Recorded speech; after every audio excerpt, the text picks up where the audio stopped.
accountable, that will hold all of the establishment which steals from our people and our government accountable, not a certain faction of society.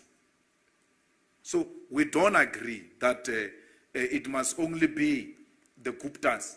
The Guptas and Gupta's stooges must be held accountable, but Oppenheimer, Rupert stooges must be held accountable too, because they too continue to steal from our country. But we don't see that happening. When people just shout and say they won't go to the Zondo Commission, we don't hear that Zondo is taking them to Constitutional Court to get them arrested and all of that. Even with that white man who was saying to that Seliga guy, you are talking nonsense. Zondo went to meet with them in the office, and from there, the matter was done. There was no statement. But Dalimpofu, he's told to sit down. He's told, I'm in charge. I'm not going to allow you to do that. The following day, there is still even a statement on Dalimpofu. Why? Because the faction told Zondo at night, you can see he was told, no, you didn't deal with that matter decisively. You have to put him at his place. You have to put him at his place. But Zondo is not our God. He's a human being. Also with stories of being irresponsible. So he must never come here and want to behave like our God. Zondo is not our God. We established that commission, and it's not a property of Zondo. It doesn't belong to him. It belongs to the people of South Africa. And when Zondo doesn't handle that commission properly, we must point it out without fear or favor. We're not going to be scared here of a judicial dictatorship. We're not going to be scared here when a judge is mishandling issues in South Africa and handling them in a factional way in favor of white establishment, that we must keep quiet because he's a judge. We're not going to allow that nonsense. It's not going to happen, not with us. He can do what he wants to do, Zondo. He can take all of us to prison, Zondo.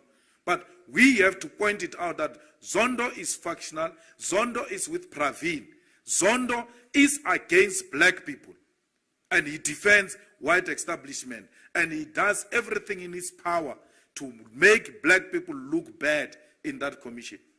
Well, no, we don't care what these ones of Richard Branson and all these handlers of Richard, of this, all these subjects of white capital are going to say on Twitter.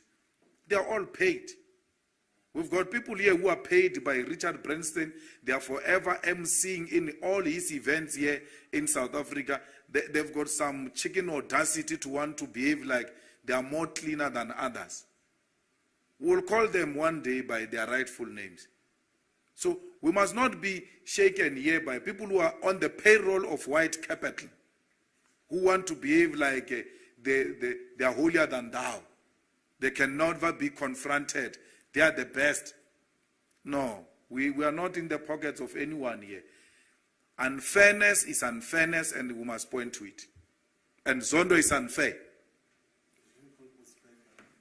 Koosberger has not been called. Koosberger said, I'm not going there. There's no problem. Despite the fact that that former Minister of Communication,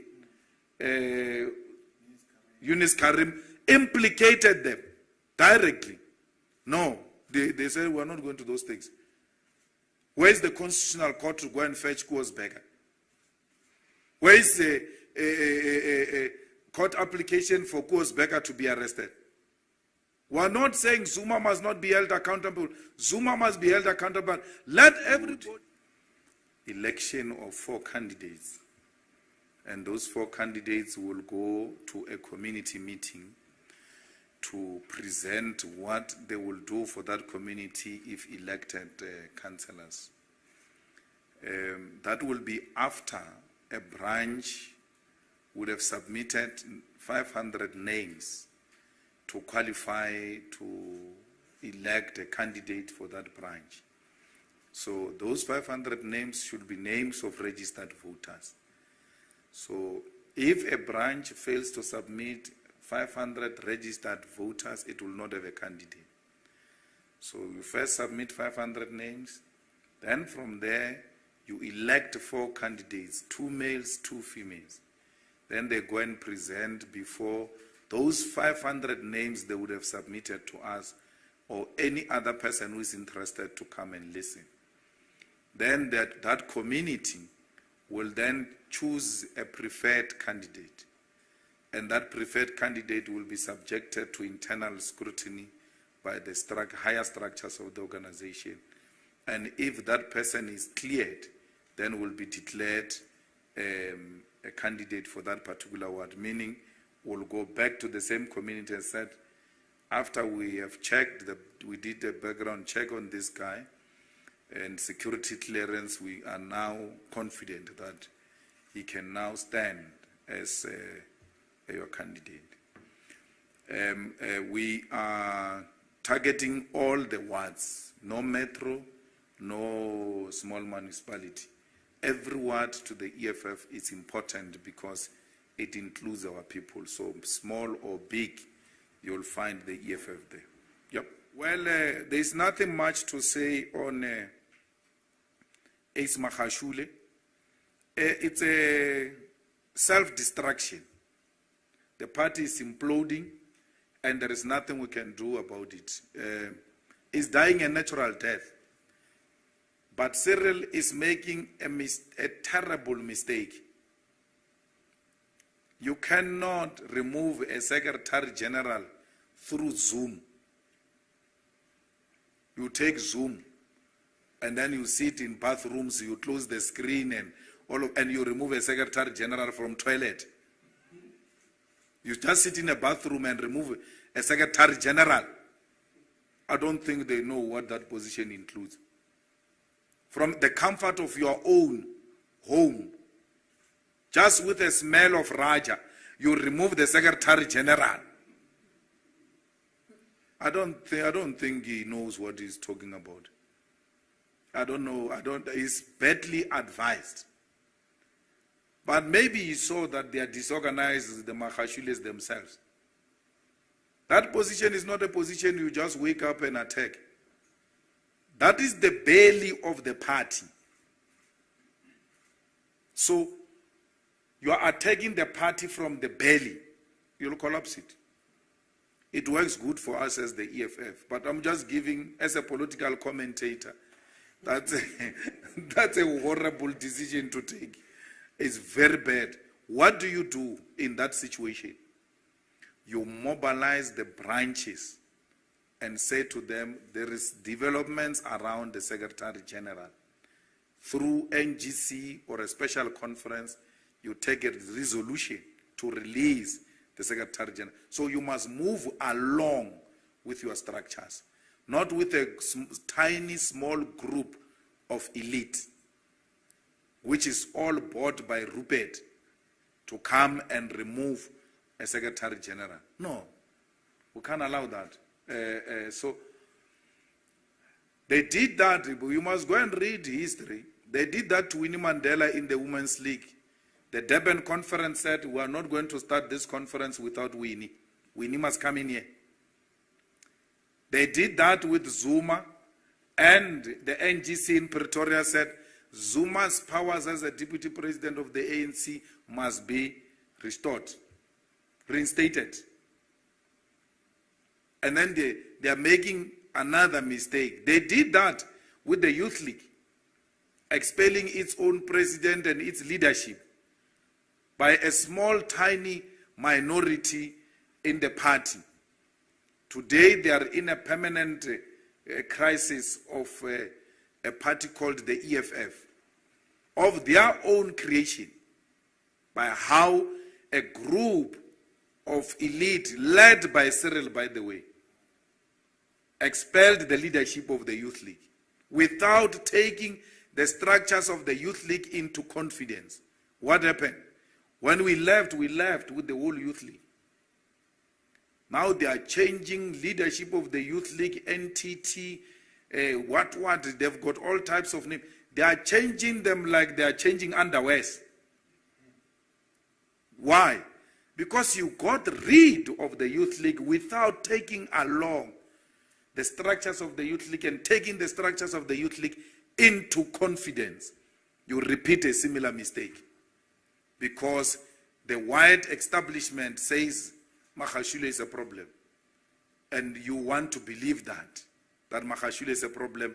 And in pleasing the white establishment, you then remove your own Secretary General. It's a lie.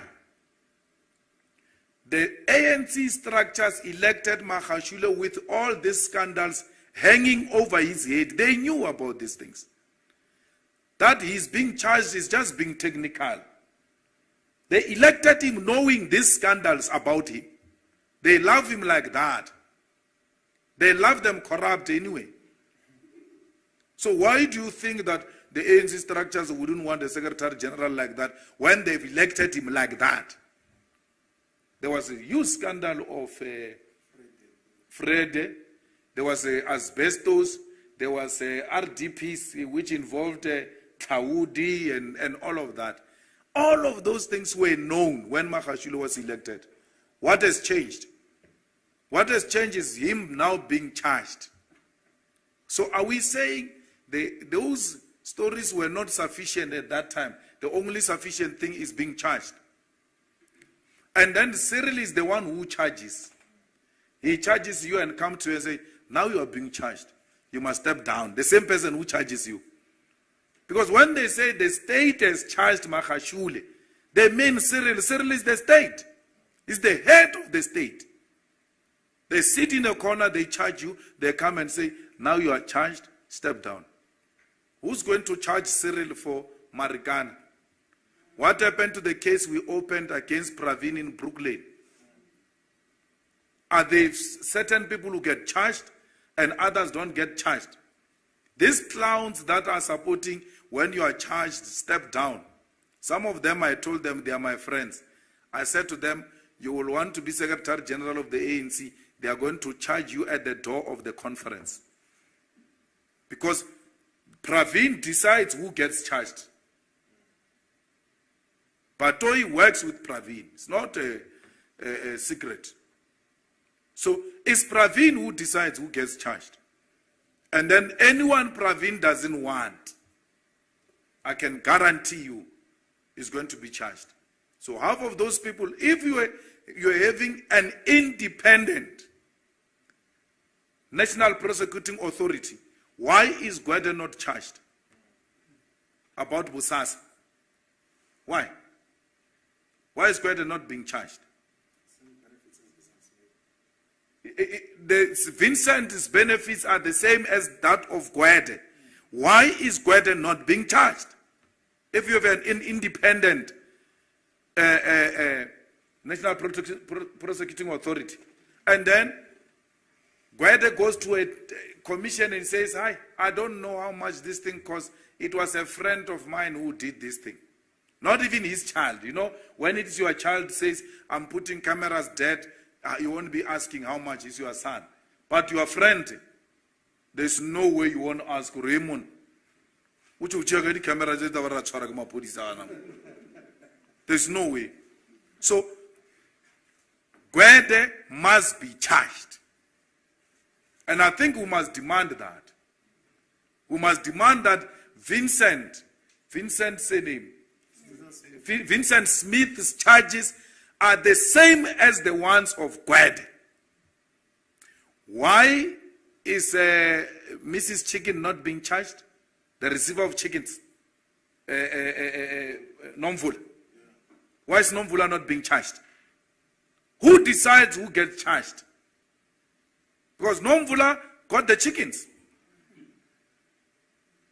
So, it's a selective prosecution, and if it's a selective prosecution, it's not a prosecution at all. It's persecution. There are certain people being targeted.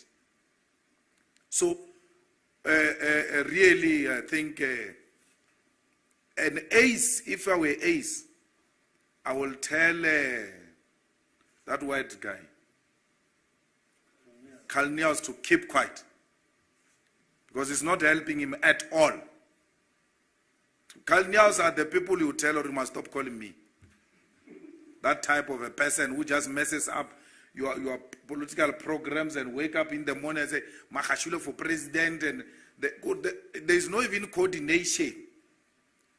Which revolution is going to be led by such a questionable character like Carl Neus? Elections of leadership, if you've got a particular program you're advancing, should be led by people with credibility. Not a person who has buried his mother 5 times and asked for money from people, and then he comes from the grave and come and run your campaign straight from the grave. Who can't have that type of a person next to your name? So no, the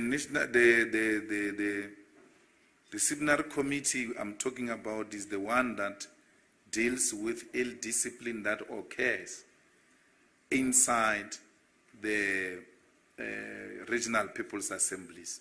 So it's specifically for that. So it will deal with misconduct that is happening now, and it will have to resolve it within 48 hours.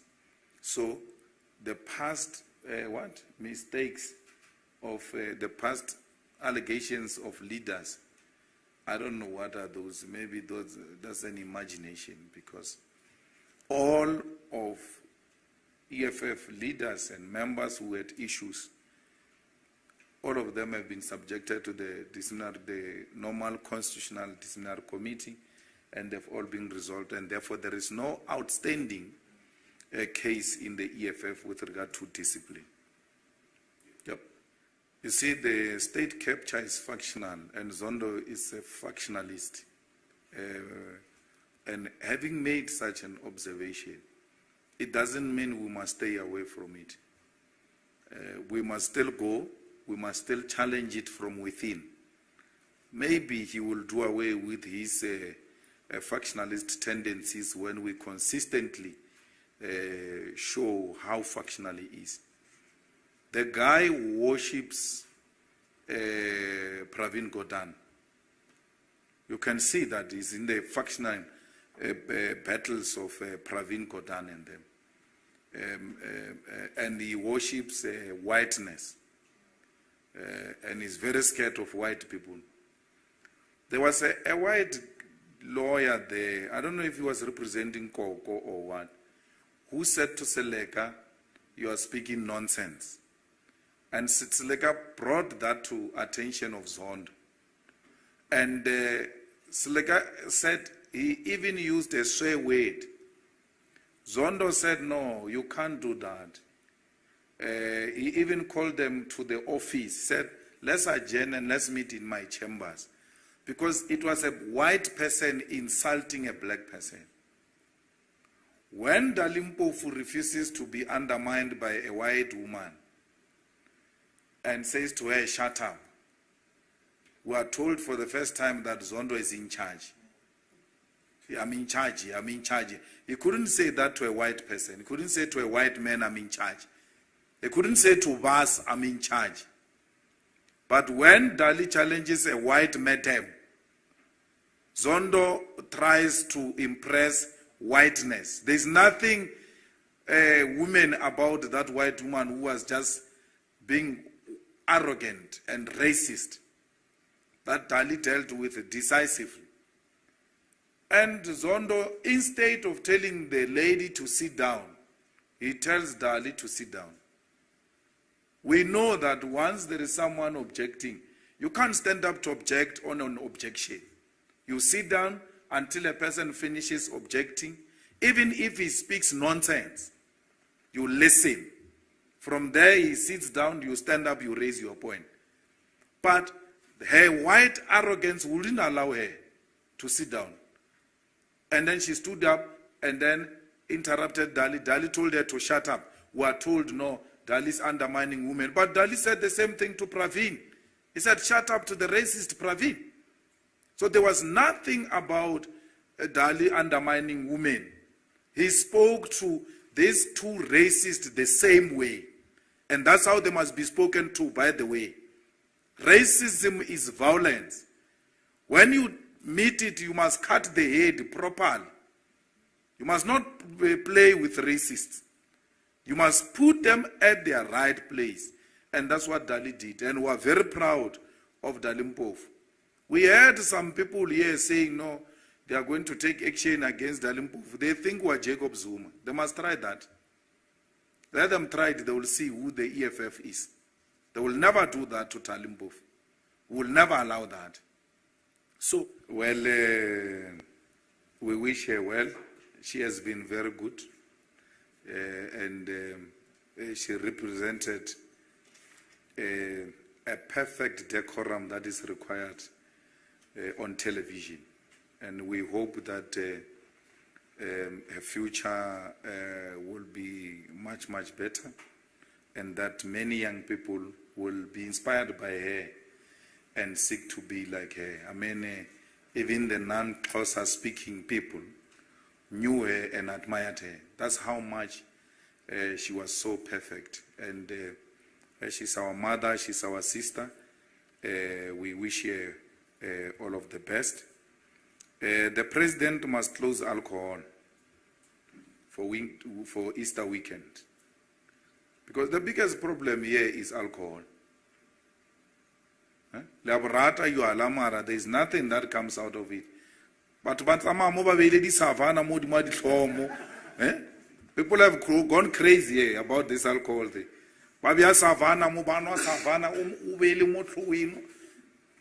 Hey, I don't know. So, we must close alcohol for Easter weekend. Then, half of our problems are done. If we can close alcohol, it's done. No transportation of alcohol, no selling of alcohol, unless it's a sit-in. That's it. But if alcohol is in the car, or you've got alcohol in your bag, big problem. Then we're done. We'll never have a problem. You close alcohol from Thursday, this coming Thursday, on the 1st of April, Mbalula's birthday, and then you open it on Tuesday. Then half of our problem is done, proper. We won't have any problem. No accidents, no spread of coronavirus, because this alcohol is a big problem. And the trauma units are going to be free, allowing hospitals to deal with a possible rise of a third wave. So we please are asking that if he can close alcohol. The other thing we're asking Cyril to do is, he must stop with this European vaccine. He's pushing us into getting European vaccine. And he doesn't want other countries to provide vaccine here in South Africa. Russia is applied there by SAPRA for the Sputnik. They are refusing Russia's Sputnik. China has applied there, SAPRA. They are refusing Chinese vaccine. Why? We must get Johnson & Johnson because of Bill Gates. We're not puppets of Bill Gates. We don't play tennis with Bill Gates. So if Bill Gates bought them by the time he came here to play tennis, and when he left, Corona came, and he knew what was going to happen, he came to bribe them here. And Cyril is just pushing us into one option: Pfizer, Johnson & Johnson. Everyone who indeed is tuned into Punchline Africa TV this evening, morning, or night, wherever you're watching us from, indeed, this is Punchline Africa TV, where we bring you stories regarding what matters to the continent of Africa, and not only Africa, of course, globally. We look into matters that continue to affect our continent and the global world. Tonight, this is Diplomatic Leaks, of course, with Dr. David Masanga himself is going to be the driver of this show. But alongside Dr. David Masanga, also we have other panelists in studio. Of course, tune in virtually. We have Bundi Kirimi, who is also tuned in from Nairobi, Joseph Nyanchama, Professor Joseph Nyanchama, Dr. Joseph Nyanchama, I beg your pardon, Saxon Zina, who is also tuned in and is one of the panelists who is going to help us actually talk about this topic this evening.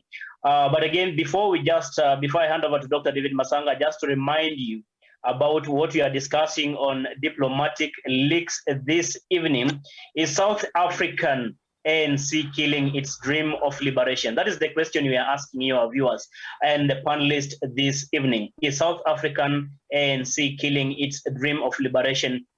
ANC here meaning the African National Congress, the party that actually liberated the freedom liberation in South Africa. There are a lot of infighting, especially within the ANC party, pitching the president, Cyril Ramaphosa, and of course, members of the inner sanctums of the ruling party, including one of its own, Secretary General, who is actually accused of corruption. Earlier on, the party's National Executive Council made a decision actually to ask him to step down, but again, he's decided to stay, saying that this organ does not have the authority to send him packing, at least for now. In retrospect, what he did, he decided also to actually suspend President Cyril Ramaphosa. I want to see how that is going to stand out, whether it really has any bearing at all or not.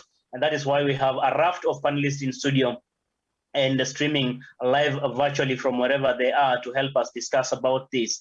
You can, of course, send in your views through the numbers that are scrolling at the bottom of your screen. +254 795 638 145 is the number. You can also tune in through, of course, our Zoom meeting ID 399 535 8320. The password is 503670, and you'll be rest assured you'll be joining us and make your contribution. You can also make, of course, your comments and questions as we continue with this program. Dr. Masanga, I hand over back to you. My name is Samuel Tawish. I'll be one of those panelists, of course, making contributions and inputs on this program this evening. Dr. Masanga, over to you.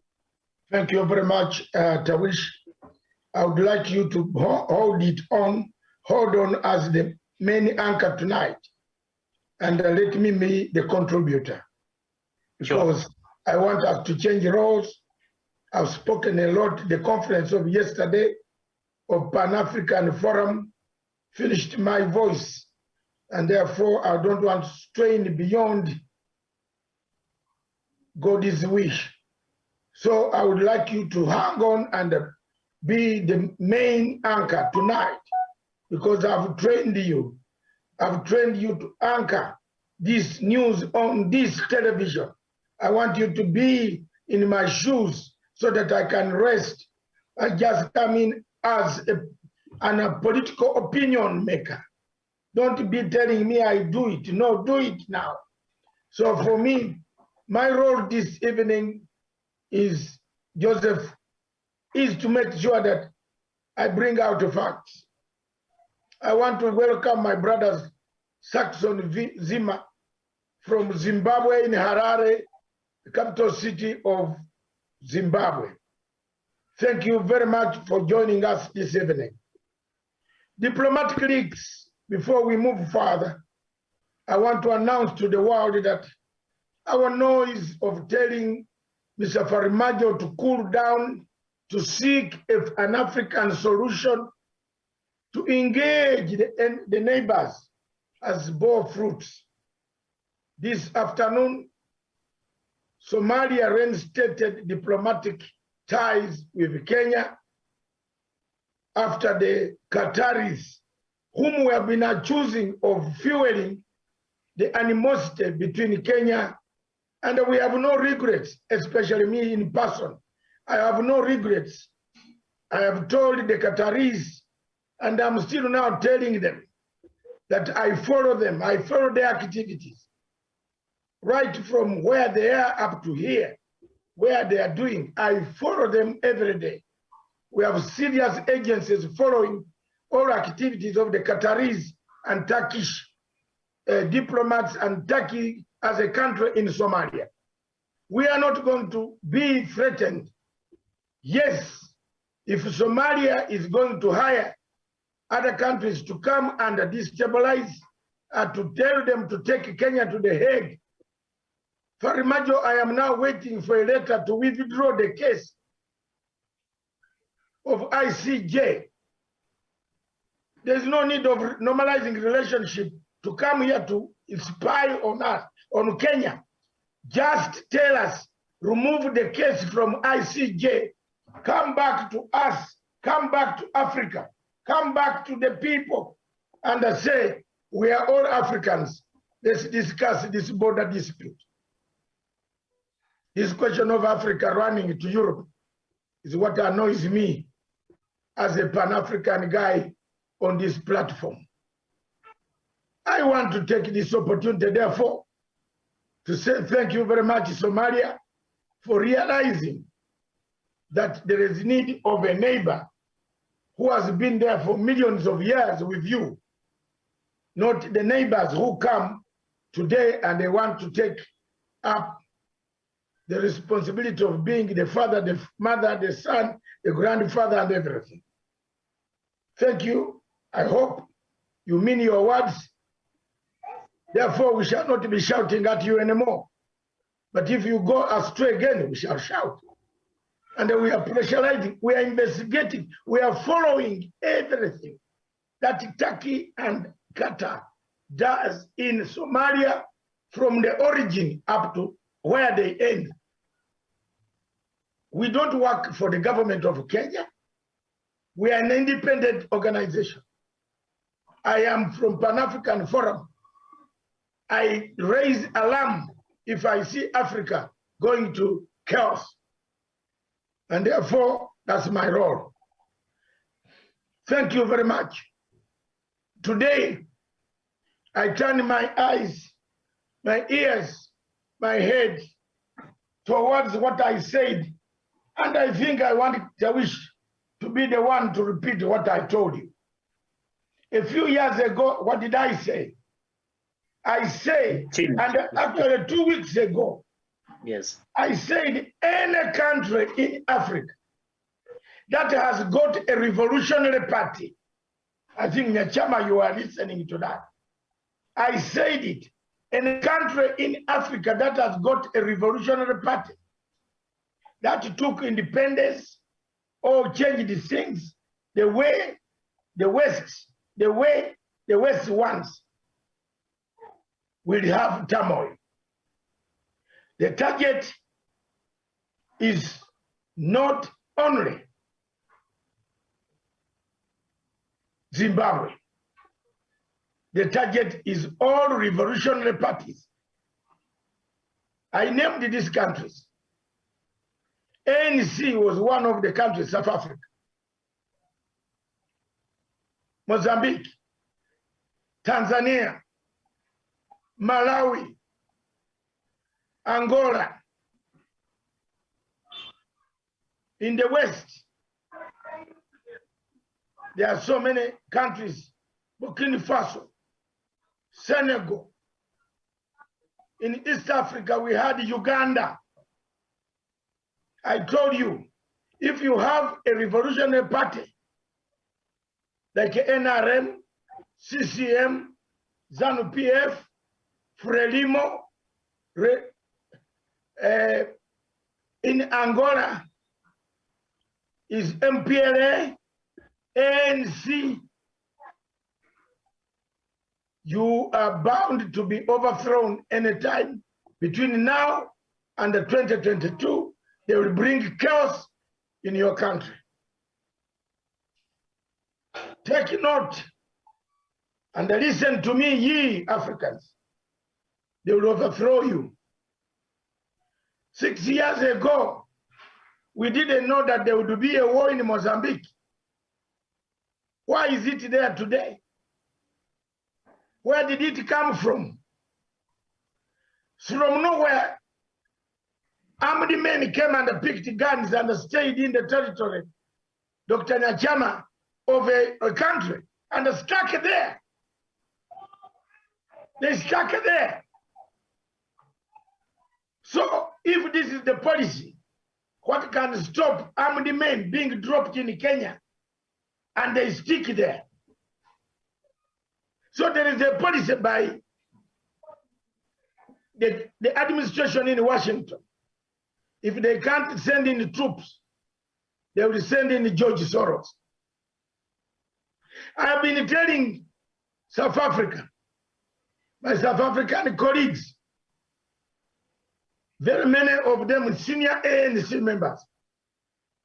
I told them 6 years ago that South Africa is the only country on the continent of Africa with 1,976 NGOs. And these NGOs in South Africa are supported by one man called George Soros. Open Society Foundation.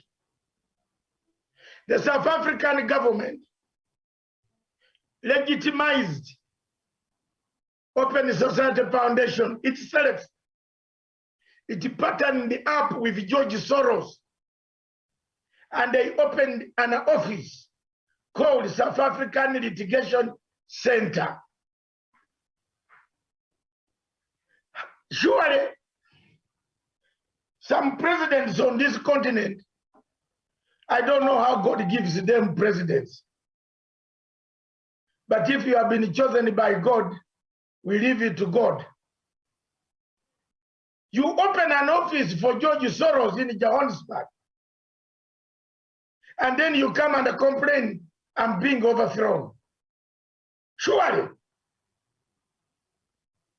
you allow your civil society to pick money from South African Litigation Center to accuse you to go to court to file applications, and yet it is funded by George Soros.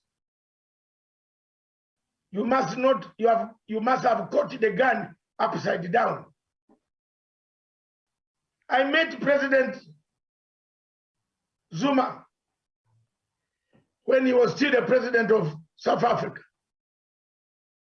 in Marriott Hotel in Addis Ababa. I entered and I told him, your country is under siege. ANC is under siege. He said, what do you mean? I told him, Your Excellency, you have been infiltrated by NGOs. He called his Minister of Security, a short guy here.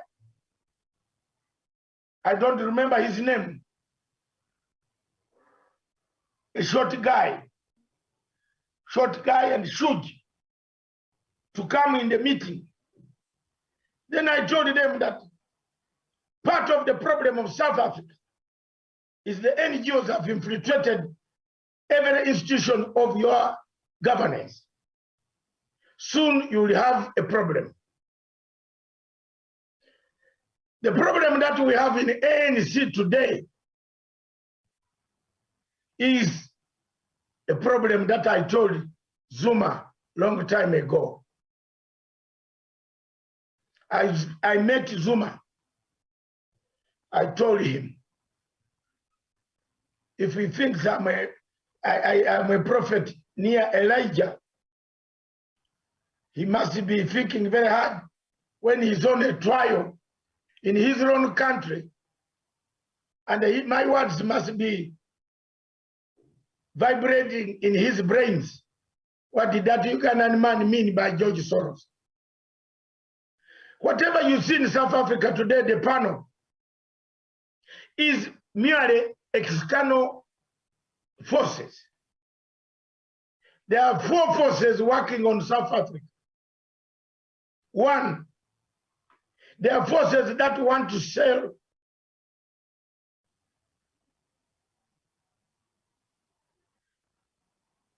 what are you saying, Tawish? Bongoli Bongo? Who is Bongoli Bongo? I was just trying to refer to your question as to the person who was the Minister for Security then in South Africa. No, I don't think so. The Minister of Security is a short guy. That name is not Bongoli Bongo, but you will find out. Now, the point is, South Africa has got 4 enemies. 1, enemy number 1 of South Africa is Malema. I call a spade a spade. Has South Africa tried to find out who funds Malema? Who funds Malema? Point, the second enemy of South Africa in ANC is ANC itself. It has failed to transform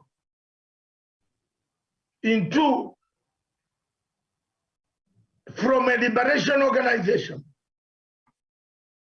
to a governing organization. There are many organs who work as if they are still in the bush of Tanzania, Mozambique, Windhoek, in Namibia and other places in Uganda, when they used to be in the camps. Their organs, the organs of ANC, have, apart from the top layer of recalling the president,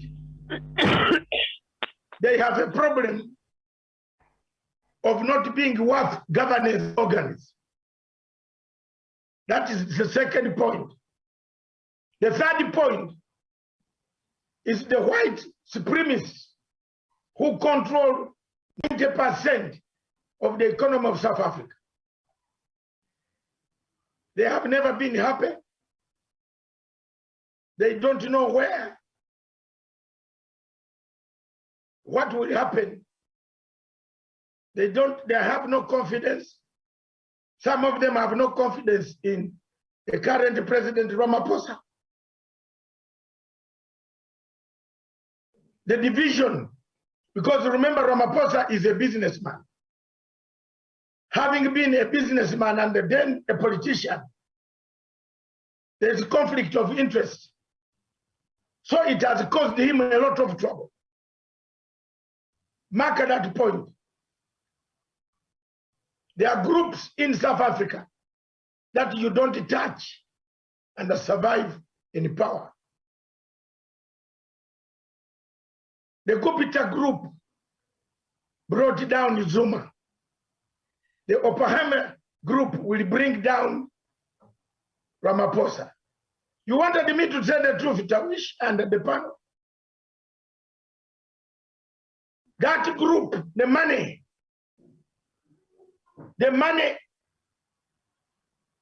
theatrics is what is killing ANC. Who has taken the share, the bigger one? Who has taken this contract? Gupita took over South Africa intelligence, took over South Africa Paramount Group.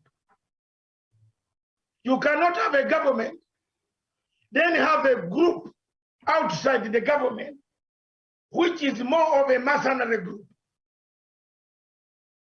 Paramount Group is another fourth factor. Is a group of mercenaries who go out to look for oil deals in Mozambique, and you call them South Africans. They go out in Central African Republic. Yes, that's the man. Yes, that's the man. Is my namesake, David. Tawish should know how to pronounce them.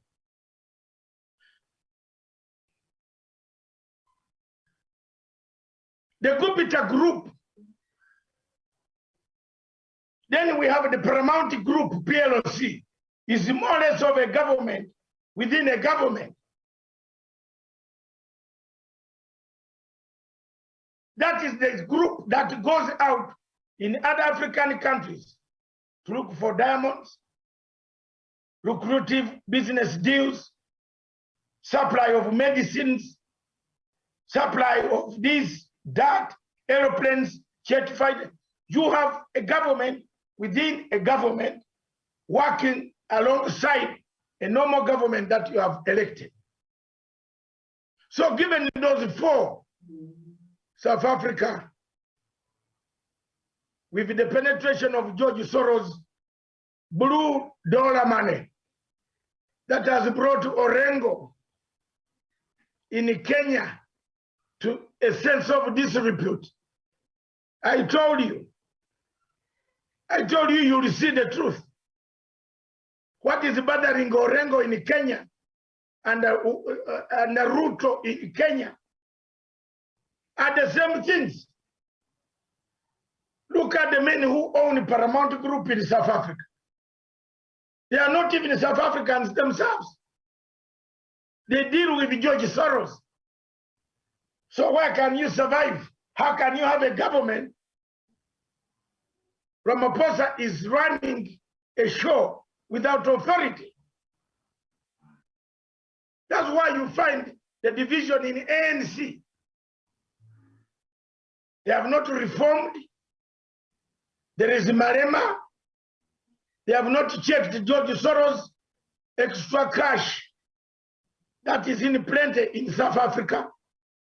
And they have a Paramount Group called Paramount PLC, which goes around Africa looking for recruitive sales or recruitive gun supplies or contracts.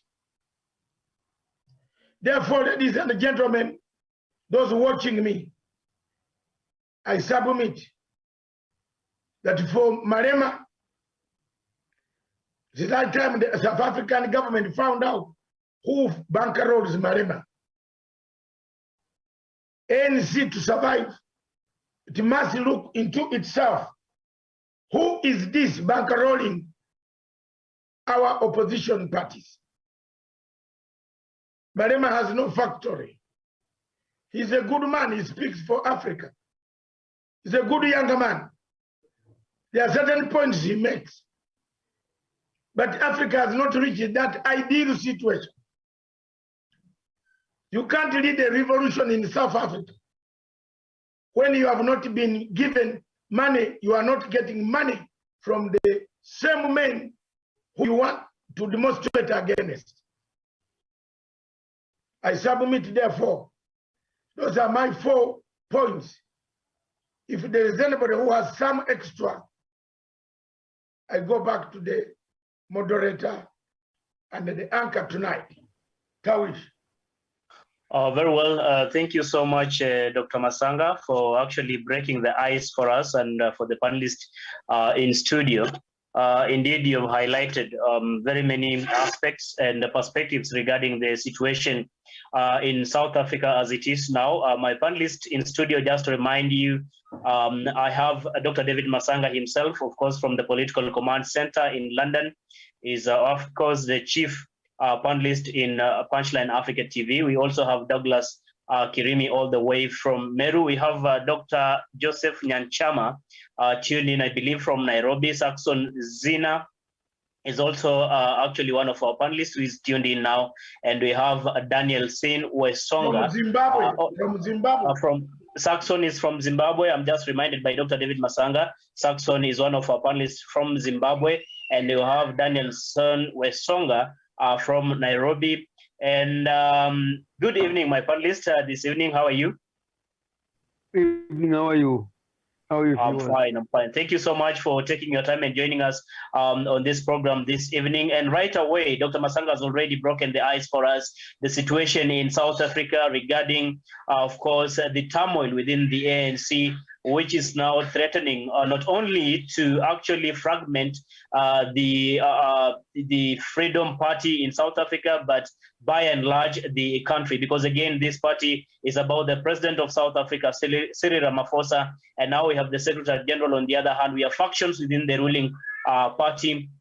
The opposition also claims that maybe the government is not doing as much, especially within the ANC. Dr. Masanga himself has highlighted the question of the opposition by Julius Malema, who was once a staunch supporter and youth leader in the ANC party, but now is actually one of those who is actually running one of the major oppositions in South Africa.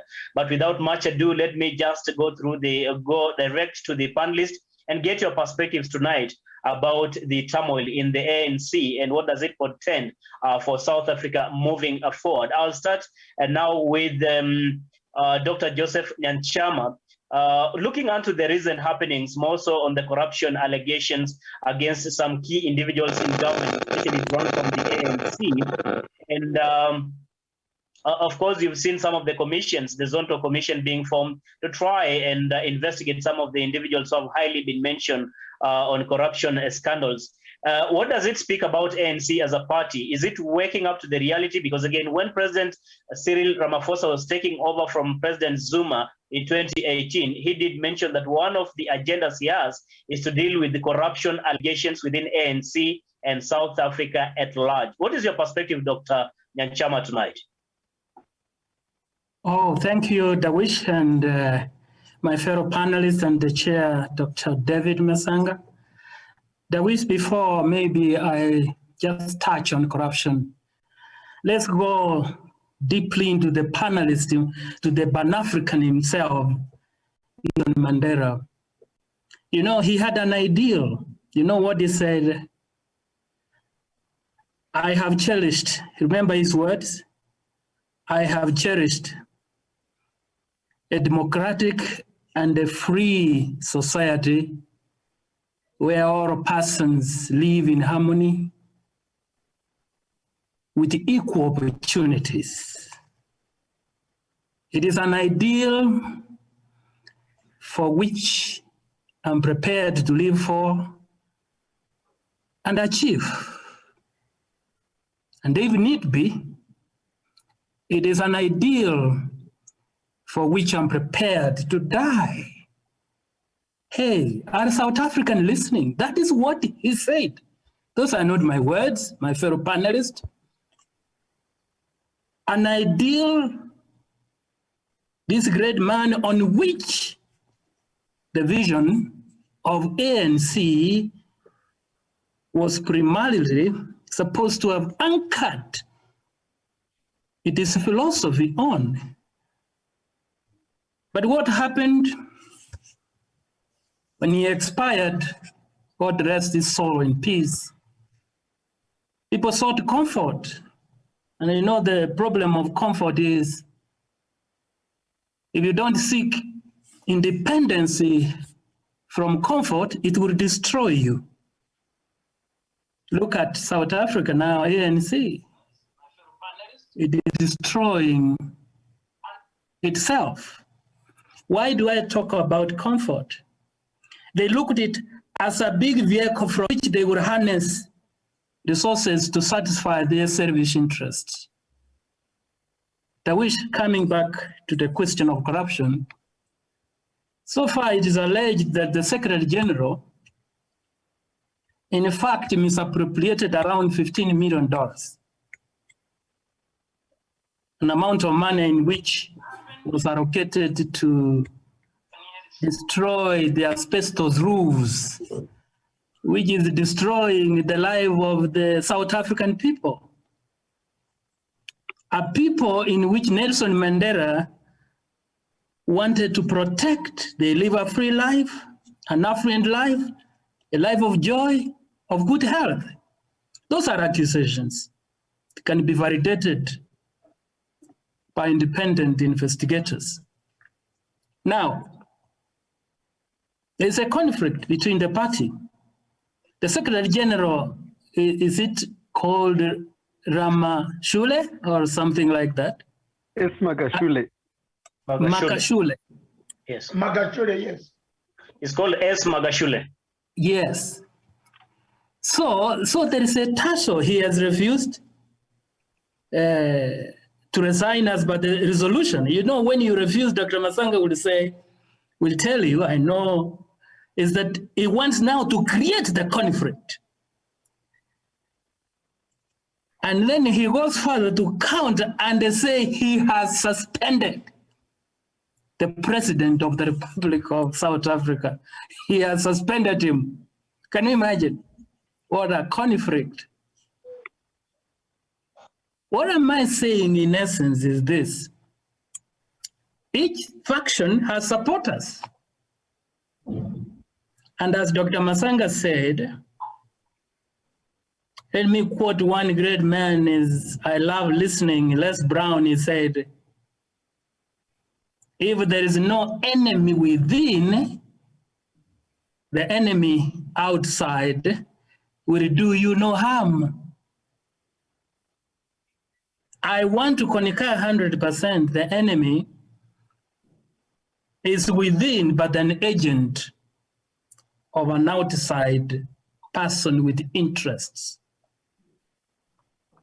Remember, fellow panelists, if Donald Trump could cry over social media about George Soros, did you hear him cry? That he was the agent who made him lose the elections? What about small nations in Africa? In short, Darwish, the issue in South Africa is fluid, especially from ANC perspective, because in the short run, and depending on how the president is going to handle the issue, is going to be very delicate. And I want to advise him to move cautiously, because you can never know the height of a tree until it is cut down. It's when you can easily mess up. Corruption is a disease in Africa. And I think we touched it yesterday in the youth conference. And you can see, Dr. Masanga, how soon can this thing manifest itself? A day after, when we said that if you don't watch outside interest, they can use our internal people to destroy. For me, the way I see it is that ANC now is a shaky party, because Mandela had ideals. They went to sleep. They never understood his ideals. They went to take position, became comfortable, the enemy found chance. And if they're not careful, they will be destroyed. They had no vision, because you know a party or an organization can never go beyond the vision of a leader. Like, for example, Banjila in Africa TV cannot go beyond the vision of the leader of this TV. It's the same way, friends. For now, Darwish, I submit so that I leave other panelists to give their initial remarks before Thank you. Thank you so much, Dr. Joseph Nyanchama, for your contribution. Let me now have Douglas Kirimi, all the way from... Let's get our guests from outside, from Harare and Zimbabwe, then, because some of them have indicated they want to go. Yeah, sure. Then, Sure. Douglas, can you wait a bit, please, my dear? You and me, we are the son and the father. Actually, Dr. Masanga, maybe for information, Douglas Kirimi had made a special request to make his submissions a bit early for reasons well known to him. Okay, I didn't know that. Okay, Douglas Kirimi, all the way from Meru, what is your perspective about the infighting within the ANC party in South Africa? Thank you, Tawish, and Dr. Masanga. Thank you for having me on the show. Sorry, I have no right to where I am. My laptop is going off in a bit, so okay. I'm sorry. And for ANC to survive, for the Revolutionary Party in South Africa to survive, people, the final rank of the party that are corrupt should be able to resign and be charged with the corruption like Ace Magashure. What they are supposed to do now, the former president, Jacob Zuma, was pushed out of government and also out of the party because he was corrupt. We have had issues with Cyril Ramaphosa.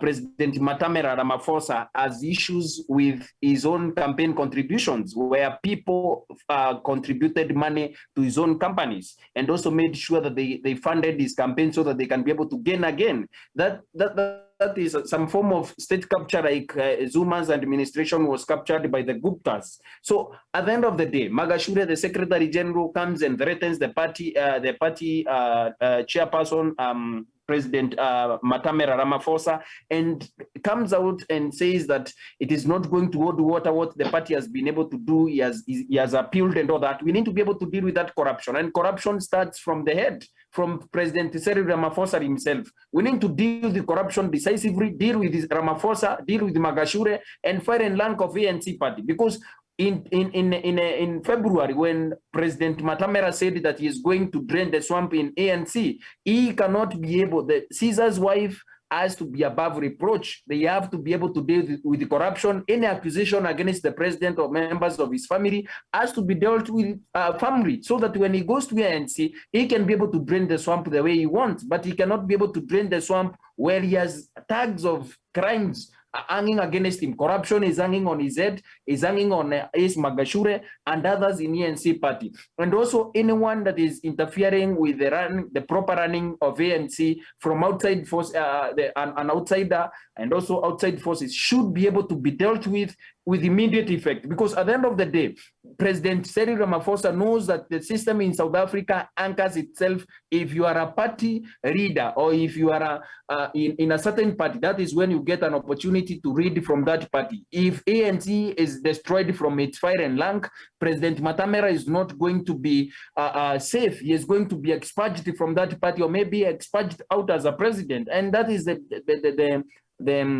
the idea and also the plan of the enemy, to be able to take him out and also take him out of the party. The way Magashure is speaking, is not only speaking alone as a secretary general of the party, he is speaking being backed by some forces somewhere. If George Soros' money has entered South Africa, it's about time they drain the swamp. They need to go. Nobody can go alone. They need to come out clearly and deal with issues that are bedeviling ANC, save the party, drain the swamp, and send the leaders that are corrupt home. People like Ace Magashure should not be giving ultimatums to anyone, including the president, Cyril Matamela Ramaphosa. As I submit on this point, I want to say that people who are corrupt in South Africa, especially in the ANC party, action should be taken against them immediately. If it is the president, immediately. We cannot keep moving around and also giving them an opportunity to continue destroying the Revolutionary Party in South Africa, the ruling party in South Africa, for the sake of their own stomachs and also for the sake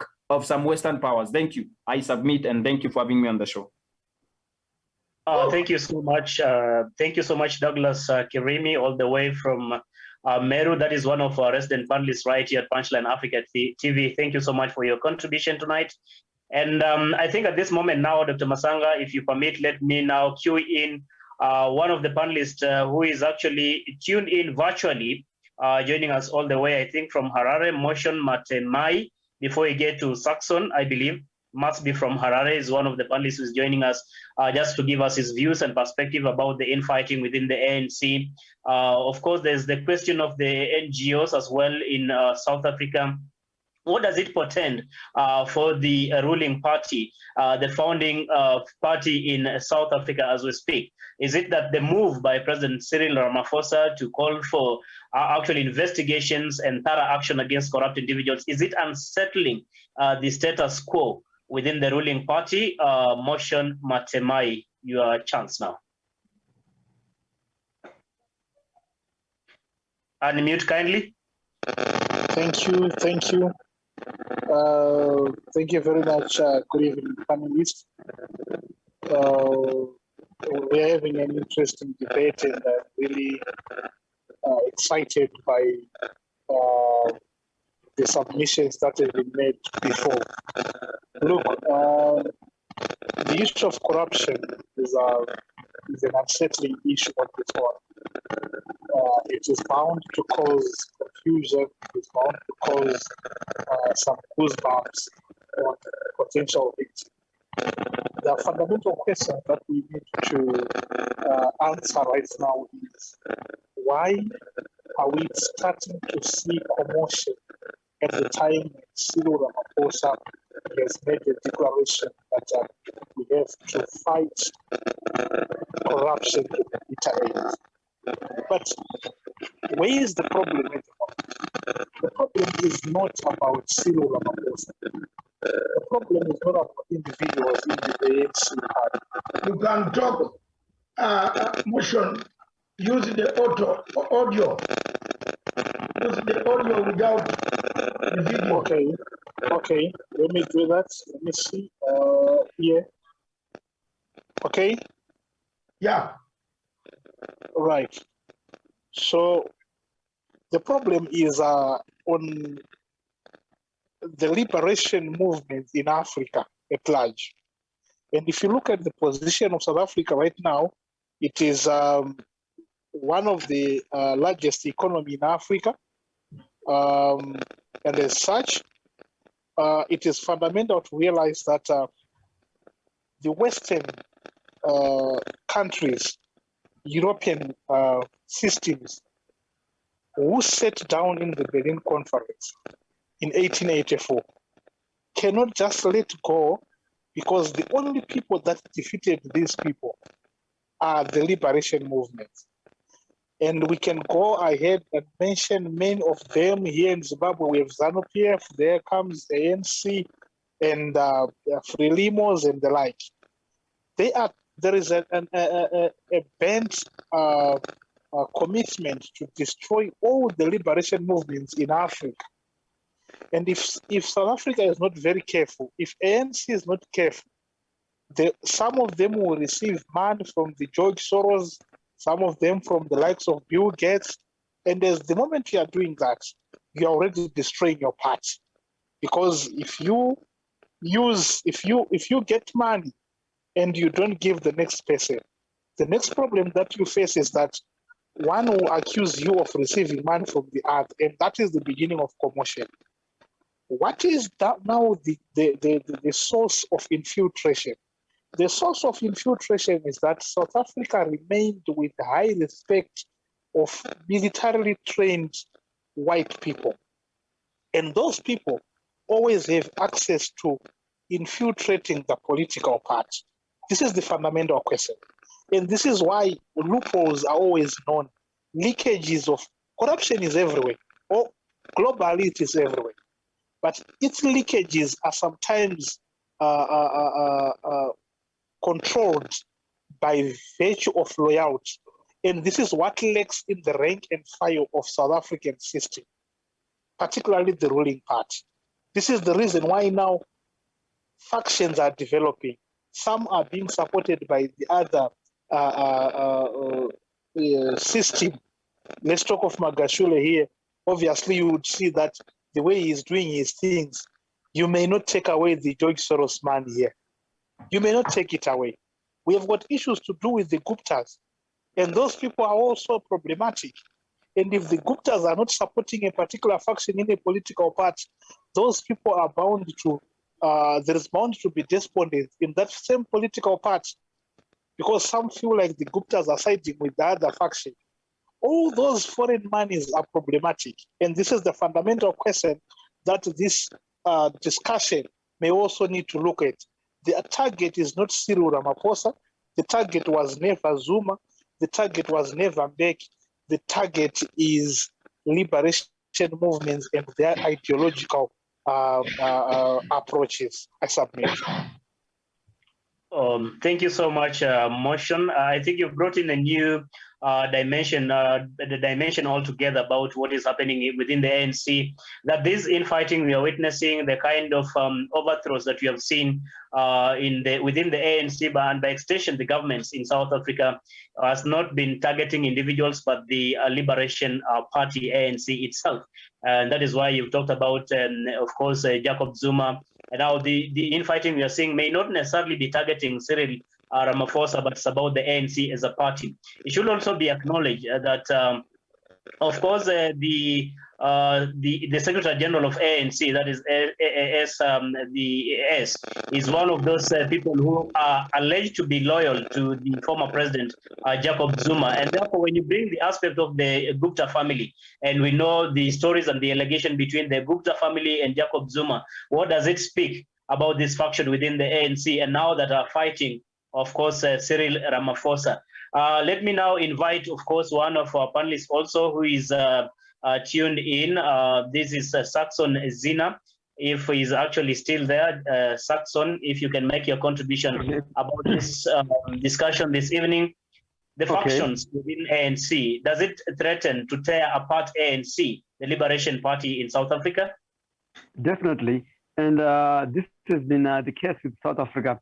When former President Thabo Mbeki was recalled, there was also an aspect of factionalism within the party. And when the former President Thabo Mbeki was recalled, came in standing vice president, then came in Jacob Zuma. And Zuma was also recalled. And it seems this is a cycle repeating itself. And South Africa really needs to look at themselves with why are we not having, why are all our presidents not completing their term? One, no continuity in their programs that is going to happen. There's heavily infiltration. Like what Comrade Motion Matema said, the South African system is still run by the whites. Their intelligence system, which is the backbone upon which a state is founded, is controlled by the whites. They saw these seeds of disunity, but they knew that after the elections which ushered in the president of Cyril Ramaphosa, it was more a 50-50 in terms of election results between the Zuma camp and the CR17 camp, that is Cyril Ramaphosa camp. They couldn't find, there was those animosity. And it seems to be playing out. And the statement from Iris Magashule last night is an indication that they also like to play the tribal card. Maybe from the Zulu side, where there's that Zuma backing, because Zuma is after the Zonto Commission, he's saying, I'm not going to submit anything. I'm innocent. So he might be trying to, there's a power struggle within the ANC. But behind this power struggle, they are the whites. The whites, they know that if ANC is stronger, it can usher in programs that will empower the locals. But if ANC is weaker and divided, fighting among itself, it will be a dogfight, and these guys will be looting the resources. Who is controlling the economy in South Africa? Otherwise, and the South Africans, they know, these whites, they know that as long as South African ANC is fighting, it's weakening itself. Because already there's no proper power transition. It's more for boardroom coups, elections, recalls, and that itself it's dividing the party. So they need to relook, introspect that what's the next thing, who's going to be recalled next, even if it's Cyril Ramaphosa's recalled, which is the most likely to happen. And Gigi Mabusa will continue the term. But that will be weakening the party. And at the end of the day, these whites are actually entrenching themselves, forming these pseudo parties, EFF, DA, etc. So ANC needs to relook and address the divisions and actually restructure their security systems so that at least it has people from ANC. Because the security system in South Africa and the intelligence system is still run by the whites. There's no way they can allow the blacks to prosper.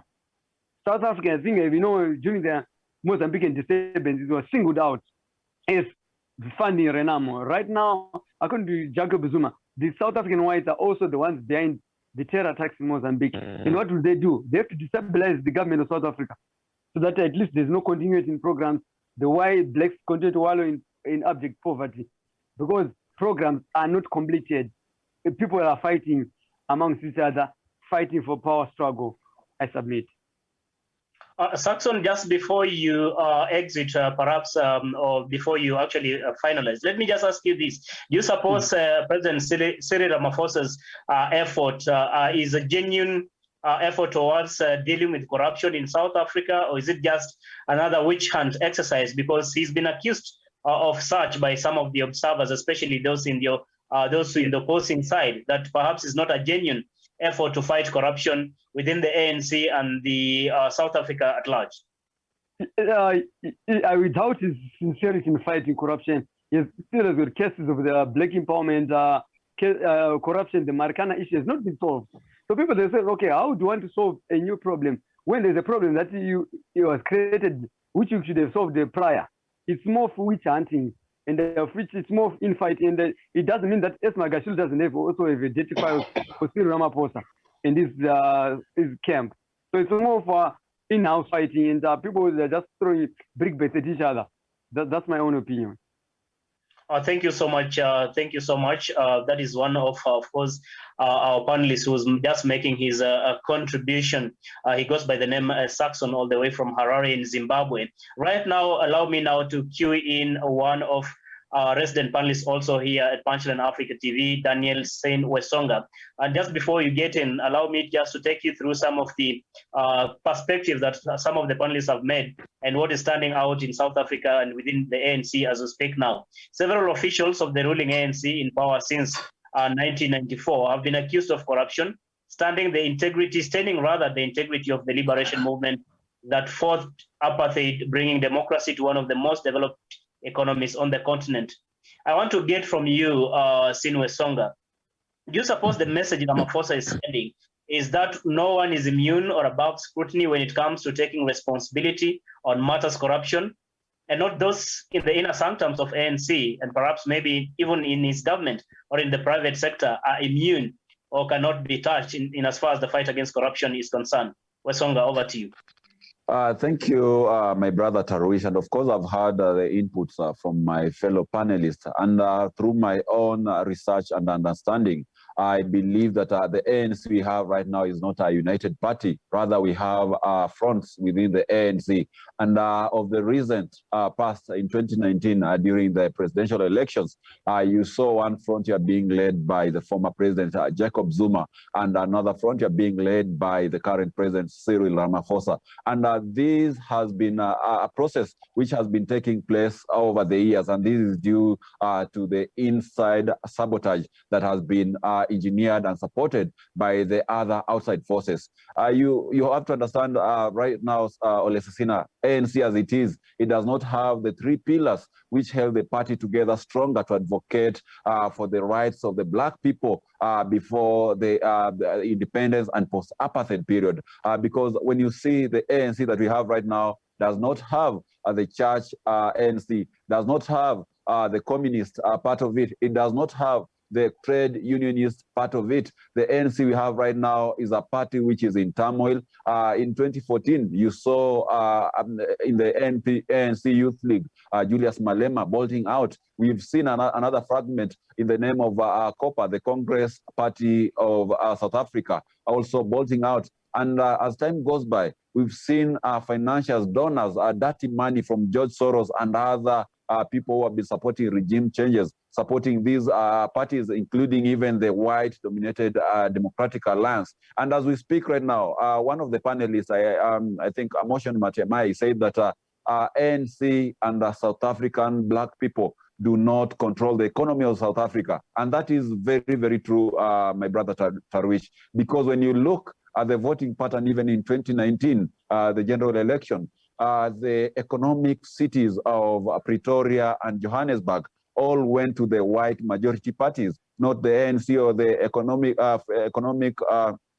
economic freedom EFF of Julius Malema. So that tells you that amid all this destabilization of the ANC party, there has been a very well laid out plan to ensure that the economic freedom is taken away from the Blacks in South Africa. And therefore, that gives continuity to the white supremacy. It gives the whites the economic power over the Black people. And that derails the freedom fighting that the ANC and Nelson Mandela fought for the people of South Africa. So to me, my brother Lesisina, I think the only way the ANC can be able to redeem itself is to ensure that we do get away with the corruption that is within the party, the mismanagement. And for a matter of fact, also, when you talk about mismanagement, a majority of South Africans today feel like the ANC does not live to their expectations.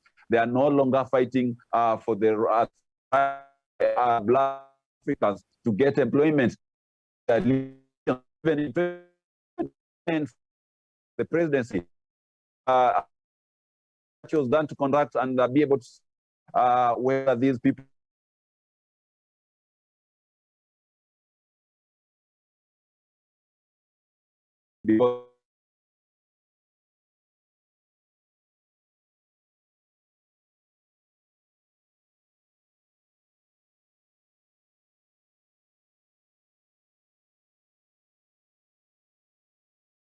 touch with its which is actually at the collapse, as Dr. Matsanga says. ANC has been losing the bastion of its support. When you look at the young people, the bulwark with the party, the majority of them are with the Democratic Alliance Party, which is white dominated. Feel that we have a big problem, and soon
as Mashavule is actually loyal to former President Jacob Zuma. Do you suppose Zuma could be trying to fight back through proxies, and to be particular through the current Secretary General of ANC?